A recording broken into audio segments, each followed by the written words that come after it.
હા બાપાજી પગે લાગુ. એ પગે લાગજો પછી જમાઈ રાજા તમારા સાસુએ નવું વેન લીધું છે અત્યારે. શું? એ કે મારે જીમમાં જવું છે. આ ઉંમરે જીમમાં જવા થાય છે? છાન માના બે માણા ઘરે પડ્યા છે ને જીમ વારે થતા. તો બે માણા નહીં, હવે એને એકને જવું છે, મારે તો નથી જવું. આ તમે એને 12 વાર રાત્રે ગાર્ડનમાં જવા દો ને, એના ત્યાંથી જ ડોહી બધી રોવાડે ચડી છે, હવે જીમમાં જવાની કરે છે. મેં એને સમજાવ્યું પ્રેમથી કે તું બેટા દીકરા બધુંય કઈને સમજાઈ લીધી. જાનુય કહી દીધું આપડી ડોહી થઈ ને, તો એ કે જાનુ તું રહેવા દે, તારે જરૂર નથી. આ ઉંમરે ટચક્યું બચક્યું પડી જાય, કમરમાં લેવાના દેવા થઈ જાય બરોબર. છાના માના એને કેવું ઘરમાં પડ્યા રહ્યો ને, આ ઉંમરે જીમ શું કરવા તમારે? આ કોણ ચડાવે છે અને આવું? મેં એને એમ જ સમજાવ્યું કે ઓલા બાજુવાળા કાંતાબેન ની છોકરાની છોકરી નાની એવી, એને તું 13 વર્ષની તોય તારી કમર દુખવા માંડે તો તું જીમમાં જઈશ તો હું કરી લઈશ ને? આ બધી ડોસીઓ હોય ને ગાર્ડનમાં ભેગી થાય ને, આ બધું હે ને ધતિંગ કરતી હોય છે. આ તમે હે ને એને બંધ કરો બહાર જવાનું બરોબર. આ ઉંમરે કઈ જીમમાં જવા થાય છે?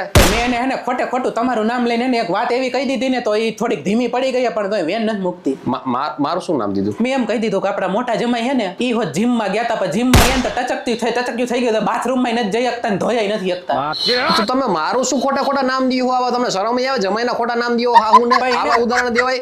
કોઈ બીજાના નો દઈ દેવાય? અરે તમારા હાહુ ને બીવરાવા તો ખરી ને મારે. તો કે મારું નામ દઈને તમારે બીવરાવાના છે? એમાં જો જમાઈ રાત તમે સમજો, નાના જમાઈ નું હે ને નામ ન લઈ શકું, કારણ કે તમે સમજો એને જીમ નો શોખ નથી અને તમે દેખાવડા રહ્યા, એટલે તમારું કઈ શકું માની જાય. તમે હે ને ફોન મૂકી દો પ્રેમથી બરોબર. જાસુ જીમમાં જાય તમે જાઓ, બે માણા હે ને કમર ભાંગીને આવો. હું તમારા વખાણ કરું જમાઈ રાત, તમે મોટા જમાઈ દેખાવડા હો એટલે તમારું કહું ને જીમમાં જતા હતા તો એ માની જાય. નાના જમાઈના આબરૂના કાકરા કરો ત્યાં તમે સમજ ન થતી? તો ભાઈ રેવા દો, રાખો ફોન, અને ટચક્યું થઈ જાય તો આવજો હોસ્પિટલે. ભાઈ હું કઈ નવરીનો નથી, ફોન મૂકો. કઈ બે માણા લોહી પી ગયા હો.